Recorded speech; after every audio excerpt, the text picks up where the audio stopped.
Good morning, welcome back to my channel জীবন জীবনে আপনাদের সবাইকে স্বাগত। এটা হচ্ছে রবিবারের ফটো, মানে ভিডিও। তো সকালবেলা ঘুম থেকে উঠেই এই রুটির সবজি বানিয়ে নিয়েছি, আলুর ঝোল আর রুটি সঙ্গে কাসুন্দি দিয়ে সকালের ব্রেকফাস্ট করা হয়েছে। কারণ সকালবেলা ইচ্ছা হচ্ছিল সবাই মিলে একটু বসে একটু ভারী ব্রেকফাস্ট করি, তাই রুটি বানিয়ে নিয়েছিলাম। তো কেমন আছেন আপনারা? আমি তো মোটামুটি ভালো আছি, কারণ আমার কদিন থেকে শরীরটা খুব খারাপ যাচ্ছে। ভাবছি একটু কামাখ্যা গিয়ে ঘুরে আসব, কারণ মেয়ের পরীক্ষা শুরু হবে, তাই ভাবলাম কামাখ্যা গিয়ে ঘুরে আসি। তো ঠিক আছে, দেখতে থাকুন আমার ব্লগটা।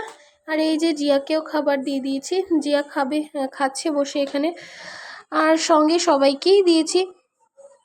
আর টিয়াকে যেহেতু আমি খাওয়াবো, তো টিয়া এখান থেকে চুটুর পাটুর একটু একটু নিয়ে খাচ্ছে। তো ঠিক আছে, এখানে সেদিন রান্না করেছিলাম মাছের ঝোল, সঙ্গে মাছের এই যে মাছের তেল। আর এটা আগের দিনের মাছ ছিল, এটা হচ্ছে মাছের তেল, আর নিচেরটাতে হচ্ছে মাছের ঝোল।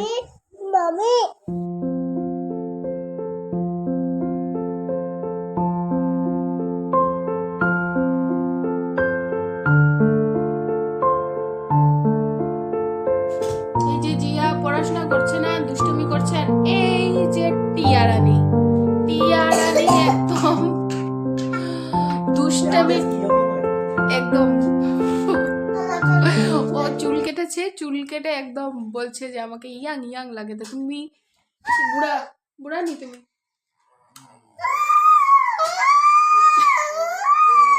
এই যে টিয়া সারা দিন আজকে দুষ্টুমি করেছে, দুষ্টুমি করতে করতে এখন পাগলামি শুরু। পাগলামি খিদা পাইছে নিতে, পুরা খাইছে না তো।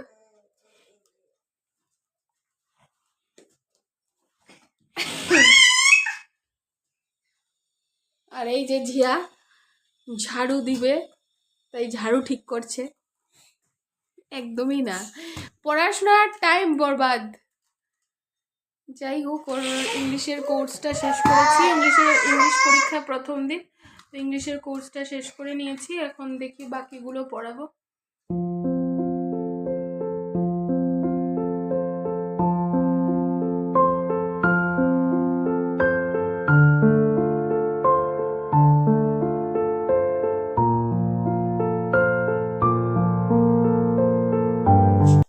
আমরা এখন সবাই তৈরি হয়ে গেছি, এখন রেডি হয়ে গেছে, একটু কামাখ্যাতে যাব। এই যে জিয়া টিয়া আমি।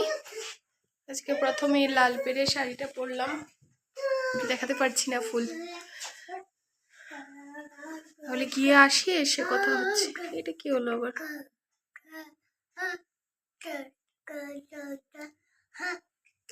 দেখ, থ্রেডিং না করে আমার কি অবস্থা।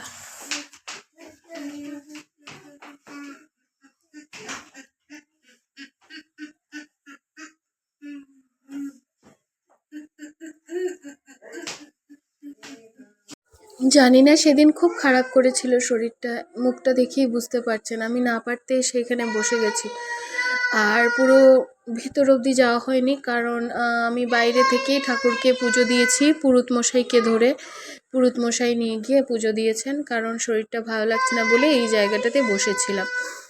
আর এখানে ঠিক মন্দিরের সামনাটাতেই বসেছিলাম। কি করব, আর কিছু করার নেই আমার। প্রচণ্ড শরীর খারাপ হয়ে গেছিলো, বাড়িতে এসেও একদম বিছানায় পড়ে গেছিলাম, মানে বুঝতে পারলাম না এই কেন হলো।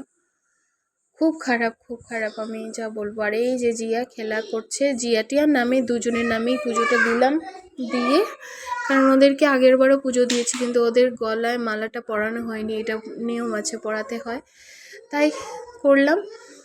করে আর কি এখানে চুপচাপ বসে রইলাম। কামাখ্যাতে গেলে বুঝতে পারবেন কি যে একটা বিশাল আনন্দ হয়, কি যে দারুণ অনুভূতি হয়, ঘরে আসতে ইচ্ছে হয় না। তাই এখানে চুপচাপ অনেকটা সময় বসেছিলাম, তখন বিকেল হয়ে গেছে, অনেকটা সময় বসেছিলাম ওখানে, বসে শুধু মন্দিরের দিকেই তাকিয়েছিলাম।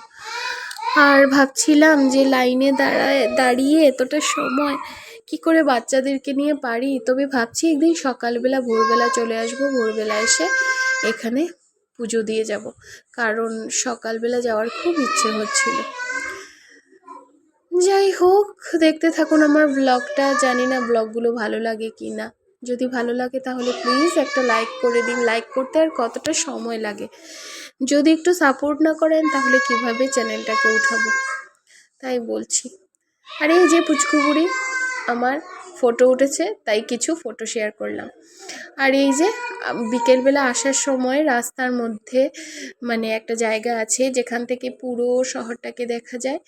তো মোটামুটি ওই সাইডের মালিগাঁওর সাইডের সব কিছু দেখা যায়। তো এখানে দাঁড়িয়ে, এখানে ট্রেন লাইনও ছিল সামনে, এখান থেকে বোঝা যাচ্ছে না যেহেতু ক্যামেরাটা অনেক দূরে, আমি জুম করতে ভুলে গেছি। তো খুব সুন্দর একটা দৃশ্য, আর কি হাওয়া বইছে তখন, কি আরামটাই না লাগছিল না, মানে গেলে আপনারা বুঝতে পারবেন না। আর এই যে নাট মন্দিরের মতো একটা জায়গা যেখানে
হচ্ছে কামাখ্যাতে উঠে যাওয়ার রাস্তাটা।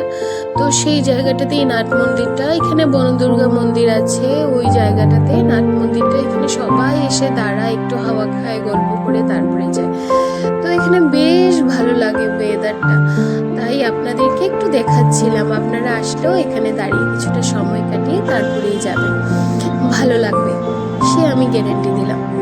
তো এত সুন্দর লাগছিল জায়গাটা, ছেড়ে আমার তো যেতে ইচ্ছে করছে না। তাই বিকেল হয়ে গেছে, সন্ধে হয়ে গেছে, আর এদিকে উবেরও পাচ্ছিলাম না। হয়তো মা আমাদের কথা শুনছিলেন, মানে আমার মনের কথাটা, কারণ আমার আরও থাকতে ইচ্ছে হচ্ছিল। তো ও বলছিল চলো যাই, সন্ধে হয়ে গেছে। তো মা হয়তো একটু দেরি করেই, যাতে এই জায়গাটাতে একটু সময় কাটাই, তাই মা একটু দেরি করেই উবেরটা পাঠিয়ে দিলেন। কারণ আমি যতটুকু জানি শক্তিপীঠে আসলে মায়ের ইচ্ছা ছাড়া কিছুই হয় না। যাই হোক, আবার দেখা হবে নতুন একটা ব্লগের সঙ্গে। ততক্ষণের জন্য টাটা, বাই বাই। বাকিটা এনজয় করুন, বাকিটাও দেখুন। আমার ইচ্ছে হলো এভাবেও একটু শুট করি, তাই করে দিলাম। সেই বাড়িতে এসে যে বিছানায় পড়লাম, আমার উঠে দাঁড়ানোর আমার ক্ষমতা নেই, জানি না কি হলো হঠাৎ করে। যাই হোক, বাই বাই, আবার দেখা হবে নতুন একটা ব্লগের সঙ্গে।